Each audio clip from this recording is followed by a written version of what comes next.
Hello बच्चों, let's read the question. The question is methylene blue from its aqueous solution is absorbed on activated charcoal at 25 degrees Celsius. For this process, which of the following statement is correct? Option number 1, adsorption require activation at 25 degrees Celsius. Option number 2, adsorption is accompanied by decrease in enthalpy. Okay, that is exothermic reaction. The adsorption increase in temperature. Okay, and option number D, the adsorption is irreversible. Okay, तो question क्या given है? Question given है आपके पास एक solution है, यहाँ पर एक बीकर है मान लीजिए, जिसके अंदर पड़ा है मिथाइलिन ब्लू। मिथाइलिन ब्लू क्या है? मिथाइलिन ब्लू क्या होता है? देखिए, मिथाइलिन ब्लू कुछ और नहीं होता, एक ऑर्गेनिक कंपाउंड होता है। मिथाइलिन ब्लू का एक्वस सॉल्यूशन जो ब्लू कलर का होता है, एक ऑर्गेनिक कंपाउंड होता है, ऑर्गेनिक डाई। तो इसके ऊपर आपने क्या डाल दिया? चारकोल डाल दिया। चारकोल कहता है ब्लैक कलर का पाउडर होता है ना, चारकोल। चारकोल डाल दिया तो क्या होगा? चारकोल के ऊपर मिथाइलिन ब्लू एडजॉर्ब हो जाएगी, राइट? तो चारकोल के ऊपर आपकी मिथाइलिन ब्लू एडजॉर्ब हो जाएगी। तो इस प्रोसेस के बारे में आपको बताना है कि ये रिएक्शन भाई 25 डिग्री सेल्सियस पर कोई एक्टिवेशन की जरूरत पड़ेगी या नहीं, रिएक्शन में एंथैल्पी नेगेटिव होगी या नहीं। ओके, ये बातें बतानी है। तो सबसे पहली बात, ये आपका एक एग्जांपल होता है फिजियोजॉर्प्शन का। आपके दो तरह के एब्जॉर्प्शन है, फिजियोजॉर्प्शन और केमिजॉर्प्शन। तो देखिए, ये एब्जॉर्प्शन होता है फिजियोजॉर्प्शन का एग्जांपल।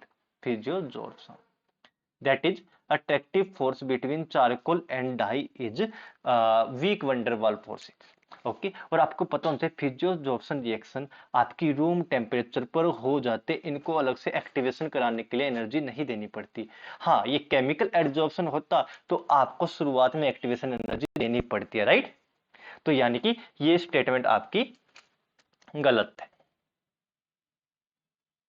ओके, ये स्टेटमेंट आपकी गलत हो जाएगी। तो ऑप्शन नंबर 1 को मार दीजिए काटा, क्योंकि फिजियोजॉर्प्शन को कभी भी एक्टिवेशन एनर्जी देने की जरूरत नहीं पड़ती। सेकंड स्टेटमेंट, द एडजॉर्प्शन और is accompanied by decrease in enthalpy.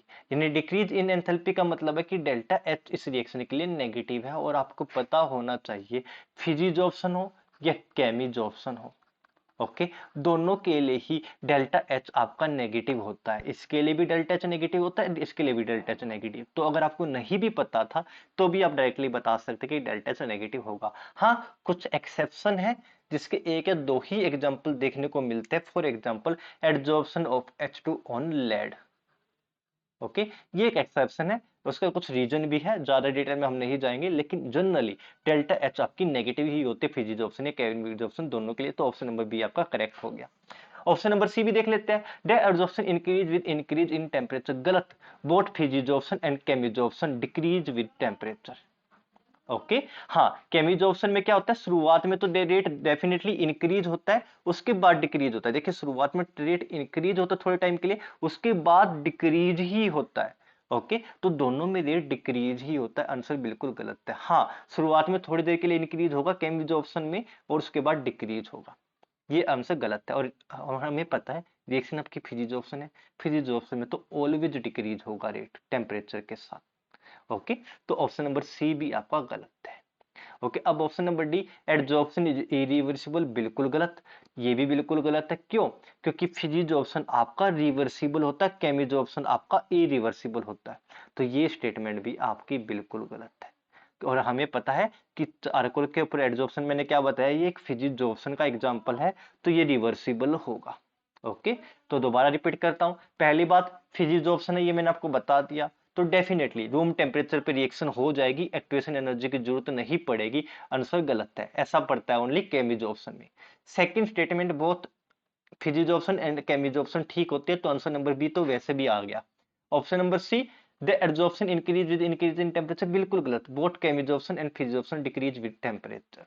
Okay, option number D, हाँ, केमिजॉर्प्शन शुरुआत में इंक्रीज होता थोड़ी देर के लिए, वो एक अलग बात है। ओके, हाँ, हमारा एडजॉर्प्शन फिजियोजॉर्प्शन है, तो डेफिनेटली डिक्रीज ही होगा। Option number D, the adsorption is irreversible, इसको भी गाटा मार दीजिए, क्योंकि फिजियोजॉर्प्शन आपका रिवर्सिबल होता है, और ये आपकी बात ट्रू होती है केमिजॉर्प्शन के लिए, और हमारा एडजॉर्प्शन फिजियोजॉर्प्शन ही हो रहा है इस केस में। तो option number B is your correct answer. Hope you understand well. Happy learning and good bye.